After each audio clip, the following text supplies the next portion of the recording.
Feliz sábado. Una alegría volver a reencontrarnos, hermanos, en este sábado que el Señor nos está regalando. La verdad que estamos contentos de poder compartir estos minutos juntos.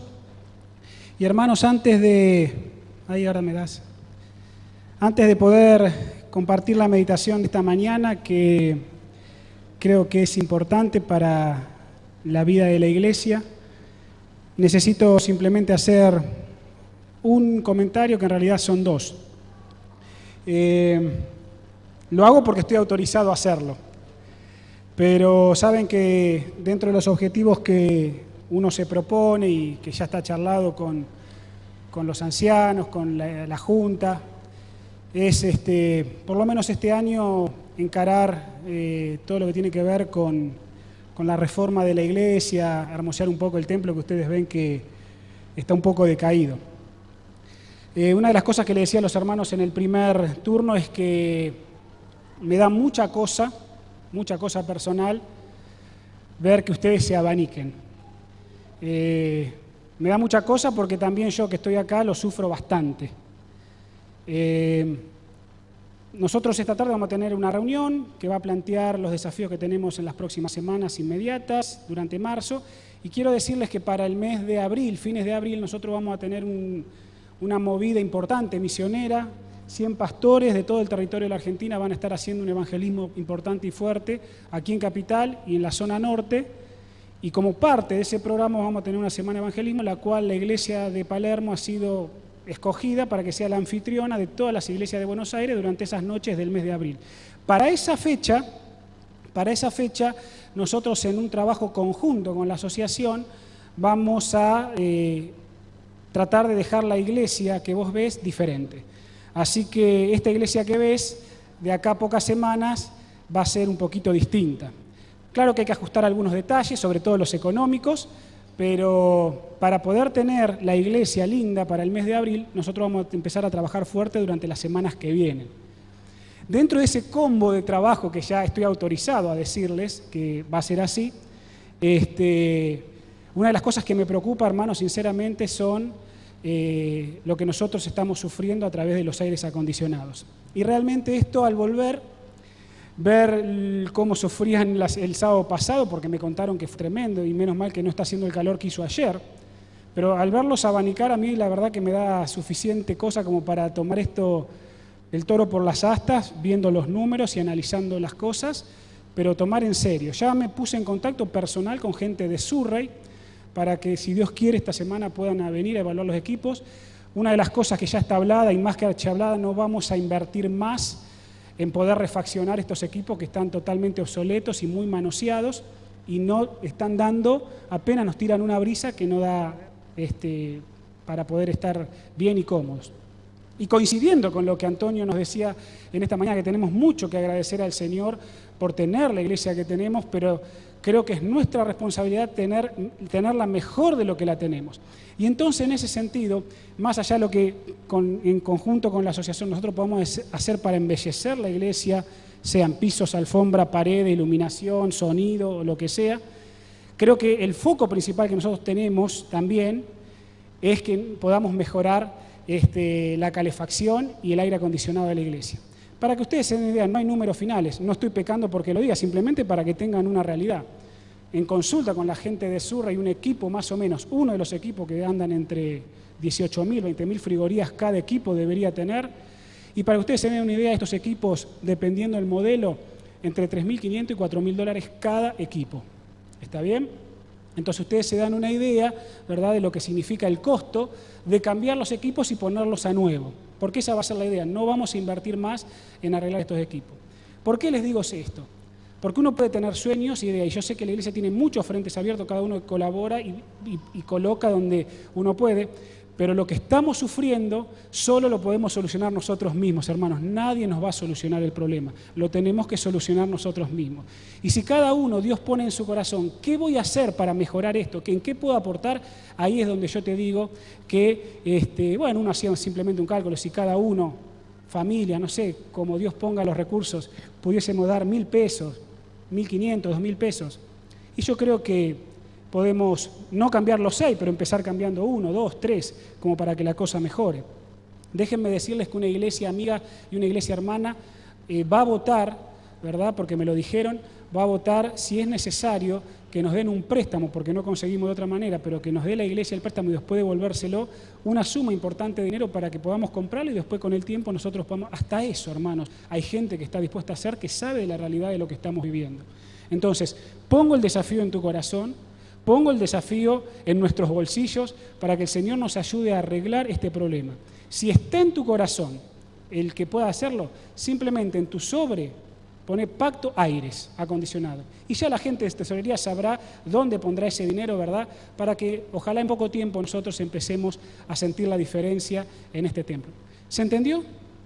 Creo no pecar por dar números y mostrar la realidad de la iglesia, pero hermanos, cuando te veo que te abanicás y veo que están sufriendo, sufro yo por dentro, y realmente si esto no ponemos manos a la obra, esto va a seguir así y puede empeorar. Entonces, me parece que era hora de que, viendo que tenemos también otro programa importante y vamos a recibir ayuda de parte de la iglesia, creo que nosotros también nos tenemos que ocupar de poder hermosear y bueno, estar un poquito mejor y más cómodos. ¿Está bien? Que Dios nos ayude en este sentido y ponga en nuestros corazones lo que sea necesario. Hermanos, amén, sí, claro que sí.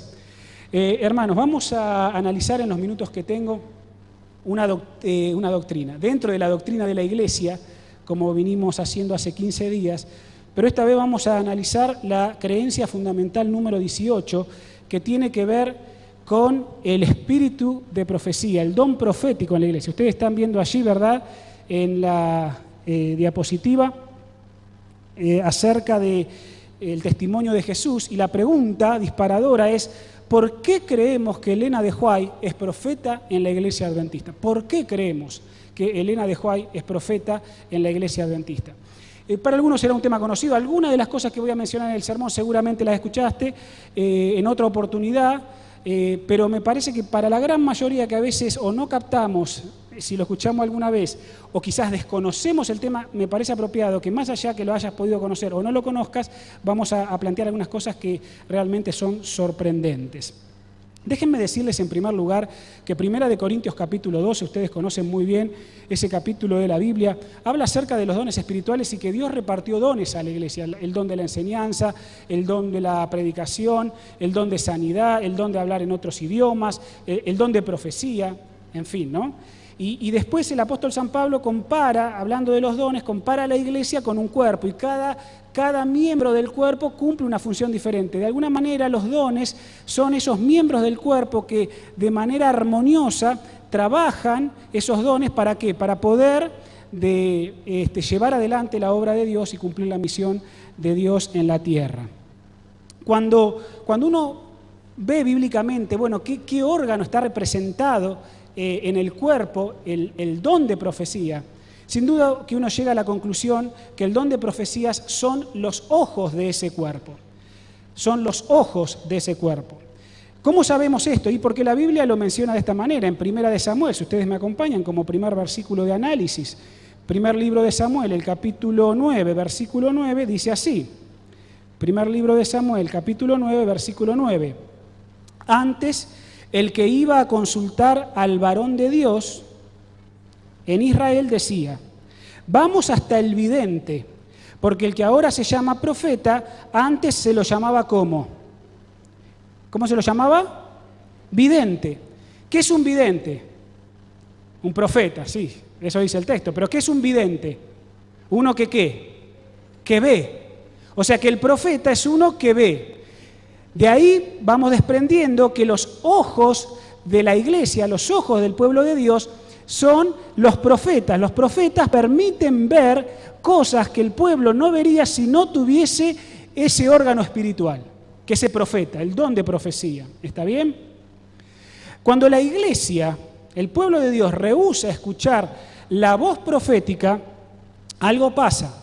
Dios da los ojos a la iglesia, da el profeta, da el mensaje profético, pero cuando el pueblo de Dios rehúsa escuchar, ¿verdad?, la voz profética, Isaías, el capítulo 29, en Isaías, el capítulo 29, versículo 10, y siguiendo esto de la comparación de que los profetas son los ojos de la iglesia, dice, porque el Señor, Isaías 29, 10, porque el Señor derramó sobre vosotros espíritu de sueño, cerró los ojos de vuestros profetas y cubrió la cabeza de vuestros videntes. Es evidente, y valga la redundancia, que cuando uno desoye la voz de Dios a través del mensaje que Dios da de los profetas, Dios de alguna manera cierra, vela, ¿verdad?, el mensaje para que como dijo Jesús, los que quieran ver, no vean, no entiendan. ¿Está bien? Dios cubre los ojos de los profetas para que no vean. Proverbios 29, 18 dice que sin visión el pueblo se desenfrena.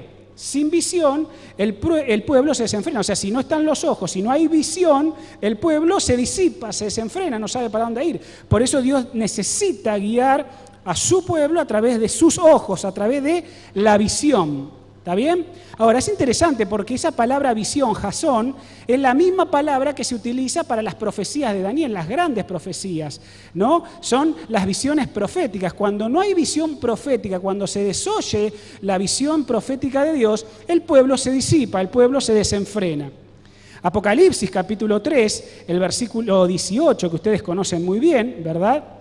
Vamos allí, Apocalipsis 3, 18, dice la palabra de Dios, hablando a la iglesia en Laodicea, dice, por lo tanto te aconsejo que compres de mí oro afinado en fuego para que seas rico, vestidos blancos para que cubran la vergüenza de tu desnudez y colirio para ungir tus ojos y puedas, ¿qué cosa? Puedas ver. Es decir, que la Odisea no está viendo, no está atendiendo a la voz profética, de alguna manera. Hay otros problemas, por lo menos se plantean dos problemas más, pero uno de los problemas es que la iglesia no ve. Y Dios dice, tienes que ungir tus ojos con colirio para que puedas ver. ¿Está bien? La iglesia no hace caso a la voz profética. Todos nosotros sabemos, como iglesia, como miembros de la iglesia, quizás en esta mañana tenemos visitas, no cabe duda, y estás escuchando este tema por primera vez, pero nosotros como adventistas sabemos, porque la profecía decía que la iglesia en el tiempo del fin, y hablando de nosotros, ¿verdad?, iba a tener un profeta en su seno, iba a tener un profeta en su medio, ¿no? El mensaje a la Odisea, del versículo que acabamos de leer recién, es un mensaje ¿para quién? ¿Es un mensaje para los musulmanes? ¿Es un mensaje para los pentecostales?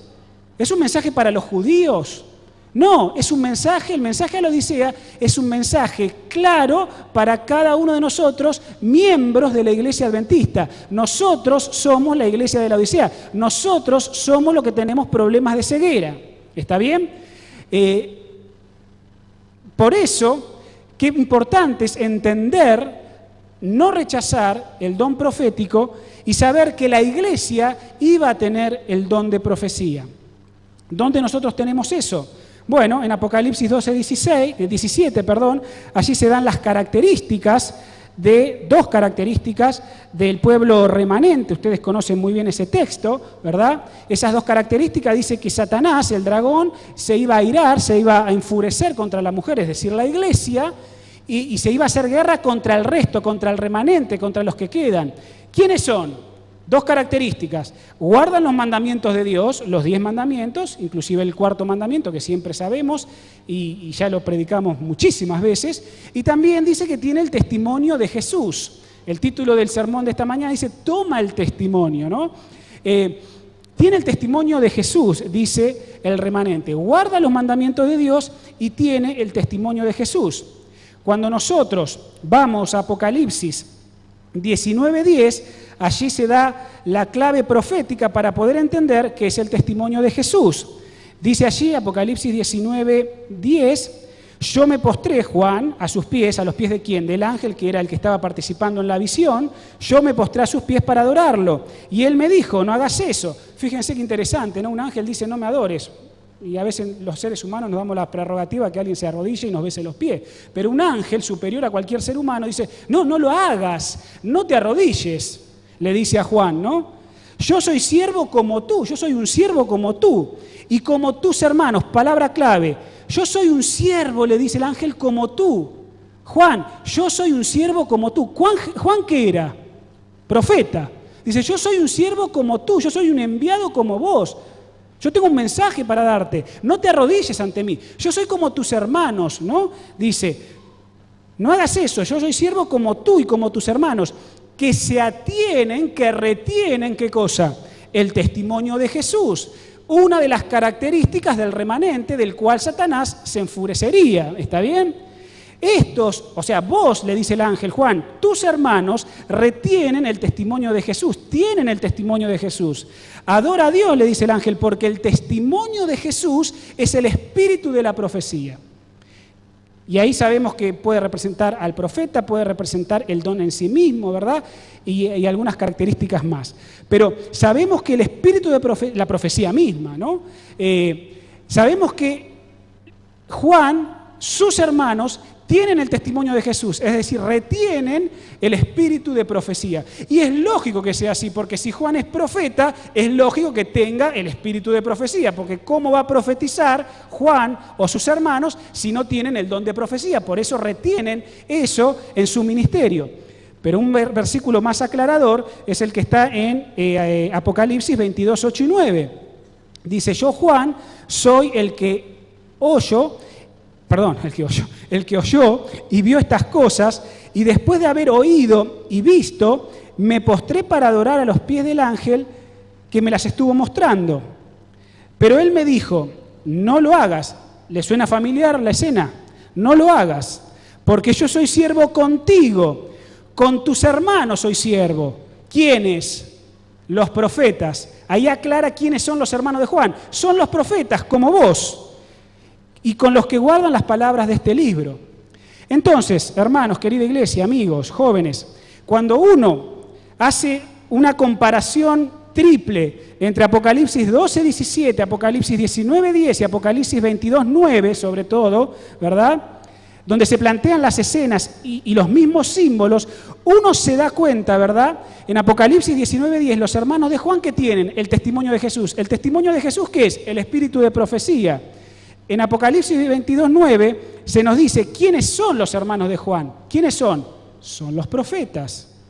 Es decir, que por una simple comparación de versículos, el testimonio de Jesús significa ser un profeta o retener el don profético en ese ministerio. El remanente va a tener la voz profética porque tiene el mismo don que tiene Juan. Fíjense, el testimonio de Jesús que tienen los hermanos de Juan es el espíritu de profecía. Los hermanos de Juan son los profetas. Los hermanos de Juan, los profetas, tienen el testimonio de Jesús, es decir, que la iglesia remanente tendrá el mismo don que tenía Juan, a saber, un profeta. Estas expresiones de estos tres versículos paralelas dejan en claro que son los profetas los que tienen el testimonio de Jesús, es decir, el don de profecía. Parece un trabalengua, pero es claro, es sencillo. Hago una simple comparación y las expresiones paralelas me hacen ver esta última diapositiva, ¿verdad?, donde se deja claro que los profetas son los que tienen ese testimonio. Es interesante también, ¿no?, porque bueno, la semana pasada empezamos una serie de 4 temas, hoy continuamos con el segundo, acerca de correr, de la carrera de los gigantes, ¿no? Y hablábamos en la semana pasada acerca del atletismo como disciplina en general. Una de las disciplinas es la carrera de postas. 4 corredores por 100 metros cada uno o 4 corredores por 400 metros cada uno existen hoy, las carreras de relevos.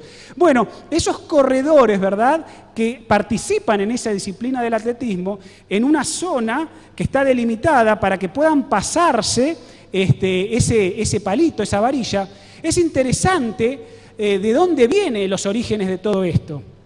Ese palito ahí vos estás viendo que puede ser de plástico, de aluminio, de madera o algún otro material que mide 30 centímetros y su peso más o menos de 50 gramos. Ese palito, el relevo, ¿verdad?, se lo llama o se lo conoce como testigo o testimonio. Es interesante porque la palabra en Apocalipsis 2:17 tienen el testimonio de Jesús. Testimonio es marturás. en griego. Marturás es una palabra de la cual nosotros tenemos una palabra conocida en castellano que es mártir. Tienen el testimonio de Jesús, marturás. Uno puede decir, son mártires de Jesús. Y en realidad la palabra marturás, para los griegos de antaño, ¿verdad?, no tiene el significado que la palabra mártir tiene para los cristianos hoy. Para nosotros hoy la palabra mártir significa sufrimiento, sacrificio. Pero marturás o mártir en la época griega no tenía ese significado. El marturás era una persona, era una fuente de primera mano. Era una fuente de primera mano. Acá hacemos referencia con esto.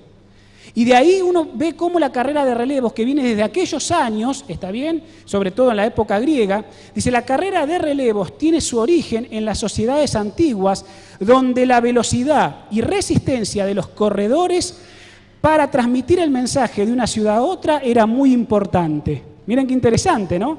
¿De dónde sale la carrera de relevos actual? Y de las sociedades antiguas, se tomó de eso, donde había personas que tenían que llevar la fuente de primera mano y corrían y tenían que tener resistencia porque tenían que llegar de una ciudad a otra. Bueno, de alguna manera la figura de Apocalipsis es esa.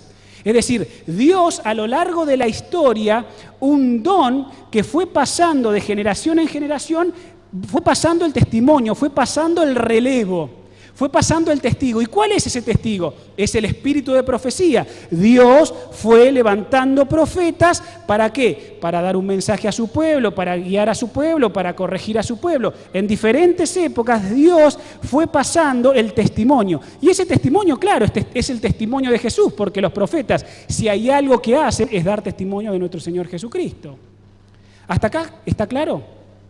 Bueno, fíjense que la Iglesia Adventista, nosotros creemos que ese don, ese testimonio, lo tomamos. Se nos fue pasado. Se nos fue pasado a nosotros. El testimonio fue pasado. Y creemos que ese testimonio se manifestó en la vida y obra y ministerio de la señora White, Elena de White. Ahora, Dios levantó el profeta, o a su profeta, cuando tenía que levantarse, y ahora vamos a ver que eso es irrefutable. La Biblia lo hace irrefutable, no hay manera de que nosotros nos equivocamos, y acá es donde algunos por ahí este tema ya lo conocen, pero en virtud de la mayoría lo voy a explicar, ¿está bien? Pero nosotros creemos que el testigo, el testimonio, el don de profecía fue dado a la Iglesia Adventista, la Iglesia lo tomó y se manifestó en la vida y obra de la señora White, ¿sí? Pero y claro, y es una característica distintiva de la iglesia remanente. Apocalipsis 2:17 dice, Satanás se va a irar contra los que tienen ese testimonio, se va a irar contra los que guardan los mandamientos de Dios.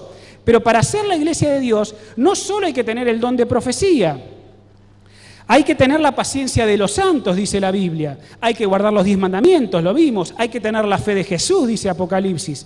Hay que poseer el testimonio de Jesús, que es el don de profecía. Hay que adorar al Creador, guardando el sábado y conmemorándolo hacia nuestro Creador. Creer que la hora de su juicio ha llegado para ser parte de ese remanente. Creer que Babilonia ha caído. Advertir al mundo respecto a la marca de la bestia y la imposición de esa marca. Tener y recibir el sello de Dios. Es decir, que todas estas características son un combo, son un paquete que hacen al remanente.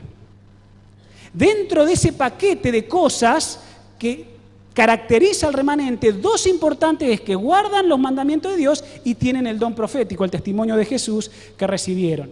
Hermanos, ¿qué hace Dios cuando levanta un profeta y da una profecía de tiempo? Y esto por ahí algunos ya conozcan esto, pero repito, en virtud de los que no conocen, vamos a ver esas características.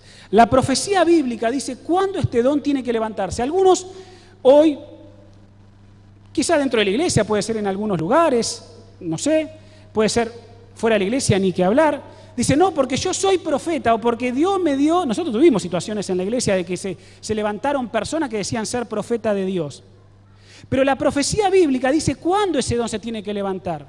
Porque algunos dicen, no, porque Joel capítulo 2 dice que en el tiempo del fin los jóvenes soñarán sueños. Bueno, tratemos de interpretar el texto, tratemos de ponerlo en su contexto. ¿Por qué Dios, uno dice, pero por qué, pastor, Dios no levanta profetas en nuestro seno ahora? Cuando termine el sermón lo vas a entender. Pero una de las claves es porque la profecía bíblica dice cuando ese don se tenía que levantarse. Y no se tenía que levantar como nosotros conocimos el don en Elena de White hoy. ¿Quedó claro? La profecía bíblica no dice que el don, como se manifestó en Elena de Huay como profeta, como Pablo, como Moisés, no se iba a manifestar ahora, porque la profecía dice cuándo eso tenía que ser. Y Dios levanta el don cuando la profecía así lo determina, no cuando a mí se me ocurre. Yo soy profeta y tengo un mensaje que darles. No, muchos se pregonan ser profetas, pero la profecía dice cuándo ese don se tiene que levantar, no cuando yo quiero. Esto se está quedando sin batería. Voy a necesitar un... Muy bien. Veamos qué hace Dios cuando levanta un profeta y le da una profecía de tiempo. ¿Está bien? Ese es el punto. Veamos qué hace Dios cuando levanta un profeta y le da una profecía de tiempo. Y esto es lo maravilloso, hermanos. Esto es irrefutable. Esto es irrefutable. Veamos las características. Primera, cuando Dios levanta un profeta, lo primero que hace es levantar al profeta. Levanta un primer profeta. ¿Está bien? Segundo, le concede un mensaje. Y ese mensaje, hermanos, es un mensaje ¿de qué? Un mensaje de juicio. El mensaje no es verdad presente en los días de ese primer profeta. Vamos a hacer el relevo. Gracias. Doy el testimonio. A ver. Hola. Ahora sí. Muy bien. Dios levanta un primer profeta, le concede un mensaje. Ese mensaje no es cualquier mensaje, es un mensaje que implica juicio. El mensaje no es verdad presente en los días de ese profeta, es decir, no se cumplen los días de ese primer profeta. Eso está queriendo decir que no es verdad presente. ¿Está bien? A ese mensaje de juicio le acompaña, Dios le da al profeta una profecía de tiempo. ¿Está bien? Junto con el paquete del mensaje viene la profecía de tiempo. Quinto, se cumple la profecía de tiempo. Se cumple la profecía de tiempo que Dios le dio al profeta. Sexto, al final de la profecía de tiempo, Dios ahora va a levantar un segundo profeta. ¿Está bien? Séptimo, predica ese segundo profeta el mismo mensaje que el primer profeta. Octavo, el mensaje que predica es un mensaje de juicio. Es el mismo mensaje, pero ahora en los días del segundo profeta, ahora sí es verdad presente. Ahora se va a cumplir en los días del segundo profeta. Y noveno, Dios levanta un remanente. ¿Se entendió? Dios levanta un primer profeta, le da un mensaje de juicio, lo acompaña con una profecía de tiempo, se cumple la profecía de tiempo, termina la profecía de tiempo, Dios levanta un segundo profeta, ese segundo profeta predica lo mismo, el mismo mensaje de juicio que el primer profeta, ¿verdad? Es verdad presente en sus días y entonces Dios saca un remanente. Vamos a ver, no nos va a dar el tiempo, pero vamos a ver algún caso. ¿Está bien? Para que ustedes entiendan, esto es muy abstracto, vamos a verlo de manera gráfica, ¿está bien? Con pruebas bíblicas, para que nosotros entendamos el modus operandi de Dios, de cómo hace Dios cuando levanta un profeta y le da una profecía de tiempo. Y sigue estas características, estos lineamientos. ¿Está bien? ¿Quién fue el primer profeta de la Biblia?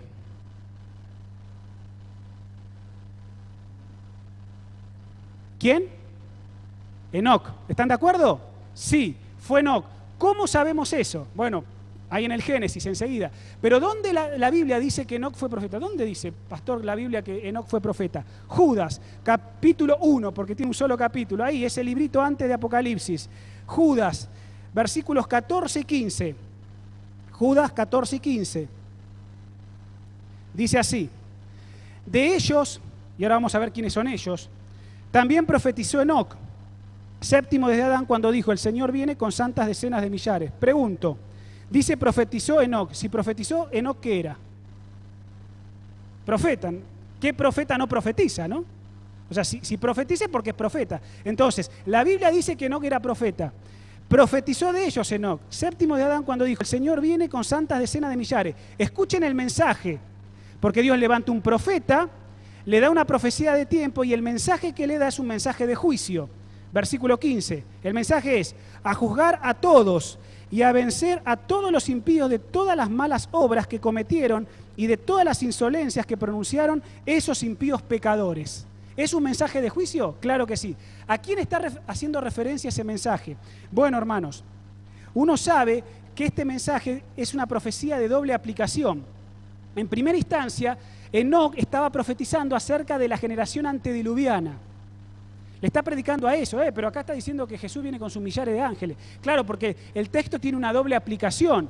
Y ese texto habla también de la generación tuya, de la generación mía, es decir, esta generación impía en la cual nosotros vivimos antes del regreso de Cristo. Tiene que ver lo que profetizó Enoc allá y hace tiempo, ¿verdad? Antes que Dios se lo llevara al cielo, ¿verdad? Tenía que ver con la generación antediluviana, pero tiene que ver también con nuestra generación. ¿Cómo sabemos eso? Que es de doble aplicación. Porque Jesucristo en el Evangelio asoció los dos eventos. Dijo, como en los días de Noé, así será cuando yo venga. Jesús asoció los dos eventos. Por eso sabemos que la profecía de Enoc, el mensaje de juicio, es de doble aplicación. ¿Está bien? Dios le dio un mensaje de juicio. ¿Está bien? Pero ese mensaje tiene que tener una profecía de tiempo. ¿Dónde está la profecía de tiempo en la vida de Enoc y en el mensaje que él dio? Acompáñenme, por favor, a Génesis, capítulo 5, el versículo 21. Génesis, capítulo 5, versículo 21. Enoc tenía 65 años cuando nació su hijo, ¿quién? Matusalén. Qué interesante. ¿Son importantes los nombres en la Biblia? Claro que sí. Abraham, Dios le cambió el nombre a Abraham.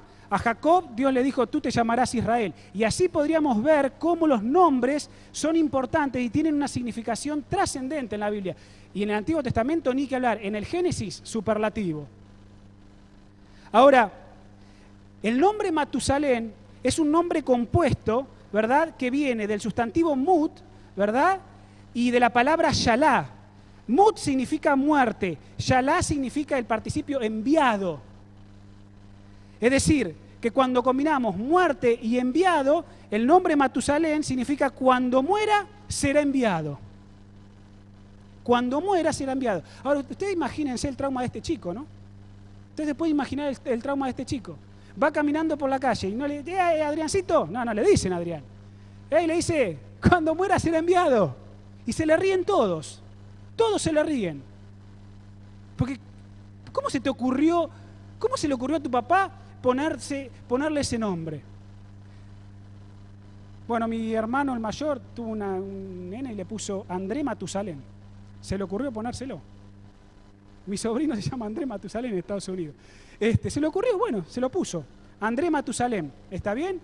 Cuando muera será enviado. Espero que no se cumpla ninguna profecía con mi sobrino. ¿Está bien? ¿Pero qué iba a ser enviado? ¿Qué iba a ser enviado? ¡Ey! Matusalén, cuando muera será enviado. ¿Por qué te puso tu papá ese nombre? Entonces Matusalén, que decía, vayan y pregúntenle a él, porque él es el que está profetizando acerca de eso. Entonces la gente tenía que escuchar. Matusalén era en carne viva, como Oseas, ¿se acuerdan los hijos de Oseas? Que eran en carne viva el mensaje. Ahora, el nombre tiene una relevancia. Cuando muera será enviado, ¿qué iba a ser enviado?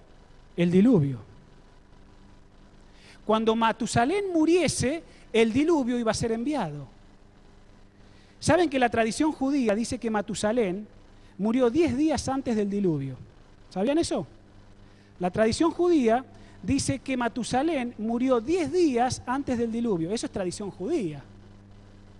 Pero déjenme mostrarles con la Biblia que en realidad no dice qué día murió Matusalén, pero sí vamos a ver bíblicamente que Matusalén murió en el año del diluvio.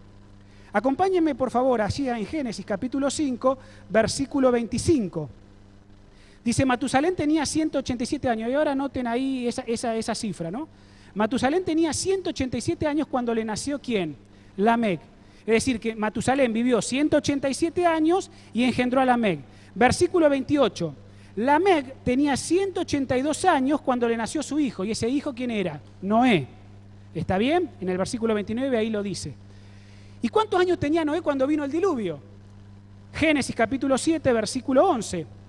En el año 600 de la vida de Noé, el 17 del segundo mes, en ese día fueron rotas todas las fuentes del gran abismo y fueron abiertas las compuertas del cielo. ¿Cuántos años tenía Noé cuando vino el diluvio? 600, había vivido ya 600 años. Entonces la cuenta es muy sencilla, hermanos. La cuenta es muy sencilla, queridos amigos. Porque en la vida de Matusalén, en el mensaje que está dando Matusalén con su nombre, ahí está la profecía de tiempo. Sumen 187 años de la vida de su abuelo, ¿no? de Noé. de Lamec, su padre, 182, 187 más 182 más 600 años de la vida de Noé. ¿Cuánto les da? ¿Cuánto les da? 969 años. ¿Por qué es importante ese número? Porque Génesis capítulo 5, versículo 27 dice, así todos los días de Matusalén fueron 969 años. ¿Cuándo murió Matusalén? En el año del diluvio. Matusalén murió en el año del diluvio. La tradición judía dice que fueron 10 días antes, pero Matusalén bíblicamente murió en el año que el diluvio vino. Pregunto, cuando Matusalén murió, la profecía de tiempo se terminó. Matusalén murió. ¿Dios levantó un profeta en ese tiempo? ¿Un segundo profeta como estábamos analizando? ¿Sí o no? Sí. ¿Quién era ese profeta? Noé. ¿Cómo sabemos eso? Hebreos capítulo 11, el sábado pasado a la tarde leíamos este texto. Hebreos capítulo 11, versículo 7. Por la fe Noé, advertido por Dios de cosas que aún no se veían, con santa reverencia construyó el arca para salvar a su familia. Por su fe condenó al mundo y llegó a ser heredero de la justicia que viene por la fe. Un texto similar en 2 de Pedro, ahí cerquita, 2 de Pedro, capítulo 2, versículo 5.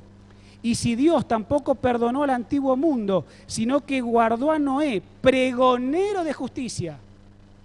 ¿Fue Noé profeta? Claro que sí, pregonó justicia. Dice, con otras 7 personas, y trajo el diluvio sobre el mundo de los impíos. Dios levantó un primer profeta, dio un mensaje de juicio, hubo una profecía de tiempo, terminó la profecía de tiempo, Dios levantó un segundo profeta, Noé. Noé predicó el mismo mensaje que no, claro que sí. Estuvo predicando durante 120 años para que se arrepintiesen y se salvaran, porque iba a venir la destrucción que allí Enoc, 800 años antes del diluvio, había dicho. Ahora te pregunto, ¿sacó Dios un remanente? Los mismos textos lo dicen. 8 personas se salvaron. Dios sacó un remanente después de que terminó la profecía de tiempo. Así opera Dios. No me da el tiempo para que analicemos, por ejemplo, el caso de Abraham y de Moisés. El primer profeta Abraham, el segundo profeta Moisés. Dios le dio a Abraham, que dice la Biblia que era profeta, y le dijo que 400 años iba a estar su pueblo cautivo. Iba a venir un mensaje de juicio y Dios iba a visitar a esa nación, a Egipto. Y cuando esa profecía de 400 años terminó, Dios levantó a Moisés. Y Moisés predicó el mismo mensaje, ¿verdad?, de juicio y de liberación del pueblo de Dios. Y se cumplió. Y Dios sacó un remanente, sacó a su pueblo de Egipto. Me faltaría el tiempo para darle otro caso, por ejemplo, Jeremías, ¿verdad? Y Daniel, ¿no? Allí, donde Jeremías dice en el capítulo 25 que 70 años, ¿verdad?, iban a estar cautivos. Ahí está la profecía de tiempo, pero que Dios visitaría a Babilonia. Y entonces cuando terminan los 70 años, Dios envía ¿a quién? A Daniel. Y cuando se tenía que cumplir, ¿verdad?, allí Daniel dio el mismo mensaje que había dado Jeremías de la visitación. Me faltaría el tiempo para hablarles de las 70 semanas, donde Daniel anticipa como primer profeta un mensaje de juicio, ¿verdad?, y que se cumpliría en los días del segundo profeta, que era Juan el Bautista. Hago referencia a la profecía de las 70 semanas. En esa profecía de las 70 semanas, hermanos, en la profecía de las 70 semanas de Daniel capítulo 9, la última semana, los últimos 7 años, hay 3 eventos. Esos 3 eventos dice que el Mesías sería ungido, dice Daniel 9, se le daría muerte al Mesías a la mitad de la semana y vendría el rechazo de la nación judía. 3 eventos en la última semana de la profecía de las 70. Cuando nosotros, hay un mensaje de juicio de parte de Daniel, Daniel lo hizo, ¿verdad?, presente en sus días. ¿Qué hablar? Daniel vivió 600 años antes de Cristo. Ni estaba cuando eso se cumplió. Pero cuando llegó el cumplimiento de las 70 semanas, ¿verdad?, Dios levantó un segundo profeta. Y eso que decía que el Mesías sería ungido, se cumplió cuando Juan el Bautista lo bautizó. A la mitad de la semana, ¿verdad?, se le dio muerte al Mesías. ¿Qué predicaba Juan? El mismo mensaje que Daniel. He aquí el Cordero de Dios que quita el pecado del mundo.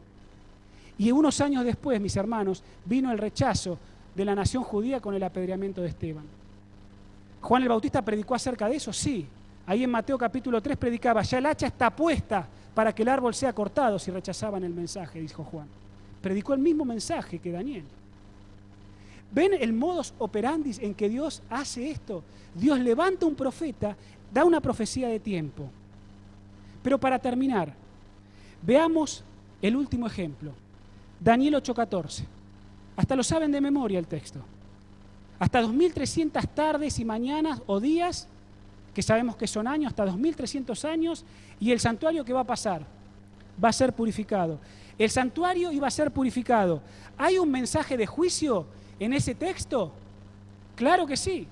¿Cuándo en la antigüedad se cumplía este día? ¿Cuándo era un día de juicio? ¿Cuándo el santuario era purificado? Hermanos, ¿cuándo era purificado? ¿En qué día? En el día de la expiación. Una vez al año el santuario terrenal era purificado. Allí se purificaba el santuario, en el día de la expiación. Ahora, en los días que Daniel da esta profecía, como primer profeta no era verdad presente. ¿Cuándo se iba a cumplir? 2300 años después. ¿Y qué santuario iba a ser purificado? ¿Acaso iba a ser purificado el santuario terrenal, el templo judío? Ni que hablar, ya en el año 70 el templo judío había sido destruido. Para los días que esta profecía se tenía que cumplir, el único santuario que tenía que ser purificado era el celestial. El libro de Hebreos lo deja muy claro. Ahora, cuando Dios da la profecía de tiempo y habla de que el santuario tiene que ser purificado, y es cuando tiene que comenzar el juicio para probar al pueblo de Dios, para ver sus obras y ver cómo todo esto se desarrolla, ¿iba a levantar Dios un profeta? Si entendemos, hermanos, el modus operandi en que Dios hace todo esto, Dios tiene que levantar un profeta y decir ese profeta el mismo mensaje que dijo Daniel. Y entonces Dios tiene que sacar un remanente. Tiene que ser así. Ahora déjenme decirles que esto fue así. Porque en 1844, cuando la profecía de los 2300 años terminó, la profecía de tiempo más larga de la Biblia, comenzó en el 457 a.C., terminó en 1844. En ese año, con 17 años de edad, Dios levantó a la señorita Elena de White. 17 años tenía esa pequeña. Ahora, déjenme cerrar el sermón. Uno se pregunta, la profecía de tiempo se cumplió. Ok, Dios levanta un segundo profeta. Ese profeta que nosotros como adventistas decimos se manifestó en la vida y obra de Elena de White, predicó el mismo mensaje e hizo verdad presente para sus días en 1844, el mismo mensaje que Daniel había predicado allá y hacía tiempo. Claro que sí. Hermanos, escuchen bien con atención. 1844, pónganse ese año, ¿no? Es el año del gran chasco, ¿sí? En un radio de 20 años para atrás y en un radio de 20 años para adelante, en el mundo surgieron movimientos filosóficos y movimientos religiosos importantes que tienen influencia inclusive hasta el día de hoy. Ejemplo, en un radio de 20 años, 40 años podríamos decir de 1844, ¿no? 20 para acá, 20 para allá. El evolucionismo surgió con todo su esplendor. Su profeta era Darwin. Surgieron los mormones, su profeta era José Smith. Surgieron los testigos de Jehová, su profeta Russell o el russellismo. Surgió la ciencia cristiana, su profeta Mary Eddy. Surgió el espiritismo moderno con sus profetas, las hermanas Fox. Surgió el pentecostalismo moderno con Margarita McDonald. Uno dice, no, pastor, el pentecostalismo moderno surgió en el 1900. No, pero las raíces están en torno a estos años. Ahí Margarita McDonald surgió con todo este movimiento carismático que después el pentecostalismo oficial para los 1900 adoptó. Por esos años surgió el comunismo con su profeta Karl Marx y sus pensamientos. Ahora, ¿ustedes creen que Satanás no sabía que cuando la profecía más larga de tiempo se cumpliese, Dios iba a levantar un profeta con un mensaje especial y que predicaría el mismo mensaje que Daniel había dicho? Claro que sí. ¿Por qué lo hizo? ¿Por qué el diablo levantó todos estos movimientos que tienen cosas buenas y tienen muchas cosas que no son tan buenas? Porque la idea es engañar, la idea es distraer, la idea es disipar. Por eso si el pueblo no tiene visión profética se disipa. Hermanos, ¿saben qué fue lo que predicó Elena de White en sus primeras visiones? En diciembre de ese año, de 1844, ella tuvo su primera visión, después tuvo una serie de visiones progresivas. Las primeras visiones, y escuchen bien, ella podría haber hablado de infinidad de temas, la iglesia necesitaba cualquier cantidad de cosas para poder ser contenida. Podría haber predicado acerca del sábado, que vino mucho después. Podría haber predicado acerca de la salud, que vino mucho después. Podría haber predicado acerca del estado de los muertos. Podría haber predicado acerca de la deidad. Podría haber predicado de muchas cosas Elena de White. ¿De qué predicó en sus primeras visiones? Solo basta que vayas a ver las visiones que tuvo. Lee primeros escritos, el libro de ella, y fíjate de qué predicó ella, de qué se encargó. Mis hermanos, ella en sus primeras visiones habló acerca de la razón de por qué ese movimiento que esperaba la venida de Cristo sufrió el chasco. Ella se encargó de decir lo que Dios y Jesús habían ido a hacer en el santuario celestial. Daniel había dicho, ¿verdad?, que el santuario tenía que ser purificado. Ella trató de explicar eso, el juicio, cómo la profecía decía acerca del juicio. De eso se encargó ella. ¿Predicó Elena de White el mismo mensaje que Daniel, que el santuario tenía que ser purificado? Sí, se encargó de predicar eso. Se encargó de predicar eso. Teniendo tantas cosas para hablar. Ahora díganme, si Satanás se va a irar contra el remanente, los que guardan los mandamientos de Dios y tienen el testimonio de Jesús, ¿verdad? Díganme ustedes, ¿acaso no está Satanás interesado en que nosotros de esto no conozcamos? Claro que sí. Yo termino esta predicación diciéndole 3 cosas. Porque entendemos, esto es irrefutable, hermanos, bíblicamente es irrefutable. Si alguno puede refutar esto, por favor hágamelo saber. Hágamelo saber, con gusto, lo escucho. Pero esto es irrefutable. Bíblicamente, la profeta de Dios tenía que surgir en el tiempo que estaba señalado, no antes ni después. ¿Por qué no surgen ahora profetas dentro de la iglesia, pastor? Miren, Dios había dicho cuándo tenía que surgir. Y si nosotros leyésemos todo lo que se escribió, no necesitamos más consejos, no necesitamos más visiones, no necesitamos más nada. ¿Por qué? Porque con el testimonio de Jesús pueden pasar 3 cosas. Y esas 3 cosas son las siguientes. Y con esto termino. Al don profético lo podemos rechazar o atacar. Hay mucha gente de afuera de la iglesia, dentro de la iglesia, que ataca y rechaza el don profético. ¿Qué me venís con Elena de White? Déjame con la Biblia. Nada de Elena de White. Ahora, hay gente que rechaza. Y hay que tener cuidado cuando uno rechaza la voz profética. Hay casos bíblicos que se rechazó la voz profética y lo que puede pasar es tremendo. Hay que tener cuidado con rechazar la voz profética. No me da el tiempo para hablar de eso, ¿no? Pero ¿sabes qué? Los que están en este estadio, los que están acá, por lo menos sabés lo que piensan. ¿O no? Cuando vos sabés que alguien está rechazando, está atacando, por lo menos vos sabés dónde está parado. Vos sabés dónde está. Pero hay algo más sutil, que es otra cosa que puede pasar con el don profético, que es ignorarlo. Y esto es muy sutil, porque podemos ser hasta nosotros mismos los que ignoremos. Ay, pastor, ¿por qué Dios no levanta un profeta? Pero, como dijo alguna vez una hermana, pastor, tengo toda la colección de Elena de White y las tenía envuelta en celofán. O sea, ¿de qué me sirve tener todos los libros, la biblioteca de la hermana White si no lo leo? Escribió sobre lo que quieras escribió. ¿Qué más necesitaríamos? Solo que no hay que ignorarlo. Tercero, y esto es peligroso, hacer un uso selectivo del don profético. Este también es muy peligroso. ¿Saben por qué, hermanos? Porque Dios me libre, si lo hice, pido perdón. Puedo ser yo, puede ser cualquiera en la iglesia, puede ser vos cuando prediques. Hacer un uso selectivo. Es decir, cortar y seccionar al espíritu de profecía para hacerle decir al espíritu de profecía lo que en realidad no dice. Recuerdo una historia, y es solo para ilustrar, no significa que sea siempre así, ¿no? Porque este caso que te voy a contar, que fue real, podría pasarme a mí como pastor o podría pasarte a vos como laico. Pero dice que una vez un departamental fue a una iglesia, y era el departamental de educación, y se paró en el púlpito, ¿verdad? para hablar acerca de la importancia de la educación adventista. Y qué importante es que nosotros mandemos a nuestros hijos, porque ustedes, ¿por qué no mandan a sus hijos? Y ese sábado, ese departamental, repito, es solo ilustrativo, podría ser yo, podría ser vos, tomó el púlpito para garrotear a la iglesia.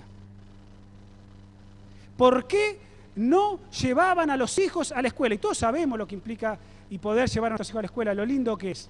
Pero la garroteó a la iglesia mal. La iglesia se sintió mal. Y uno de los ancianos quedó con la sangre en el ojo. Y tenía tanta bronca ese anciano, tanta bronca tenía. Ese pastor iba a estar en la semana acompañando al pastor local en algunas otras actividades.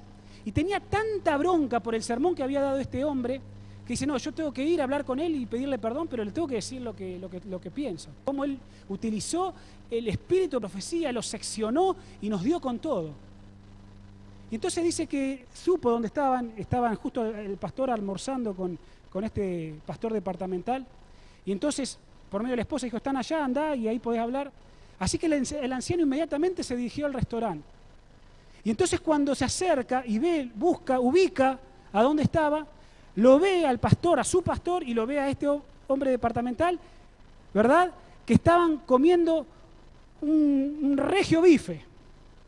Y entonces le agarra tal bronca a este anciano y se acerca al departamental y le dice, usted el sábado utilizó el púlpito y utilizó a la hermana Juay para decirnos la importancia de la educación adventista. Usted es un hipócrita, le dice. ¿Qué dice Elena de Juay acerca de comer carne? ¿Me están entendiendo? Cuando yo hago un uso selectivo del espíritu de profecía, puedo dañar mucho a la iglesia. Hermanos, el tiempo ha expirado, pero mi llamado a tu corazón y al mío es el siguiente. 3 cosas pueden pasar con el don profético. Al final yo siempre digo, ¿no? Cuando uno ve estas grandes profecías, cómo se tenía que levantar en el tiempo indicado. La viejita Juay tenía razón. Dios tenía razón. Y como una hermana me dijo, pastor, son 3 cosas, pero en realidad son 4, porque la cuarta no está ahí, pero se infiere. Y me decía esta hermana al terminar el primer sermón y se los transmito. La cuarta opción es aceptar el don profético. Está implícito. Porque si yo no lo rechazo, lo ataco, no lo ignoro o hago un uso selectivo, significa que lo estoy aceptando. Eso es lo que quiero dejar en tu corazón al estudiar acerca de esto. Dios levantó a Elena de Juay en el seno de la iglesia para guiarla, para instruirla, para saber en el tiempo en el que estamos viviendo y para preparar un pueblo mejor para la venida de Jesús. Aceptá el don profético. Usá sus libros, léelos, pero no lo utilices para atacar, utilizalos para vos. No mires como analizamos esta mañana, la viga en el ojo de tu hermano. La paja que hay en el ojo de tu hermano, mirá la viga que tenés vos. Usalo para eso. Ese es mi deseo y mi oración en esta mañana. Que Dios pueda hacer del uso de los escritos de la hermana Juay una bendición para tu vida y para la mía. Amén.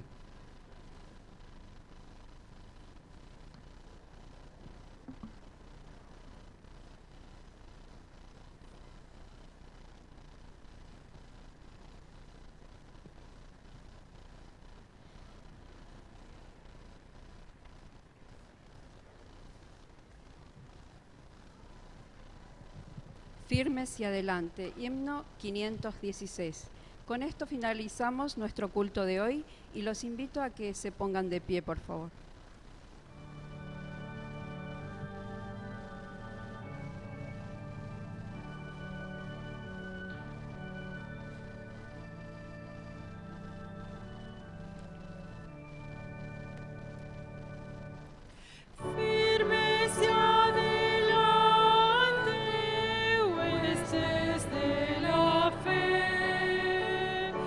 Sin temor alguno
Vamos a orar.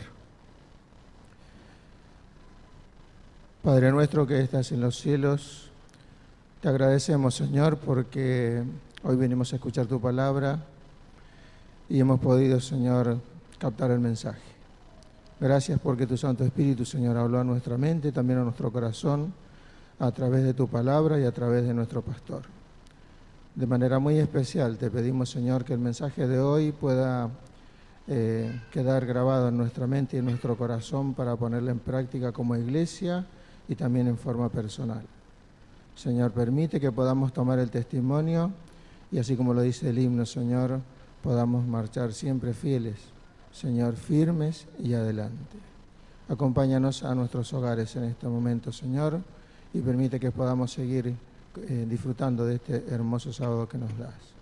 Te pedimos todo esto y también te lo agradecemos en el nombre de Jesús. Amén.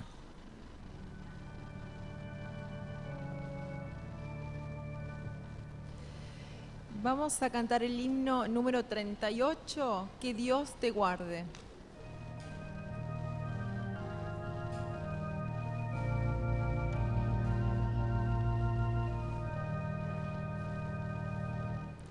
Que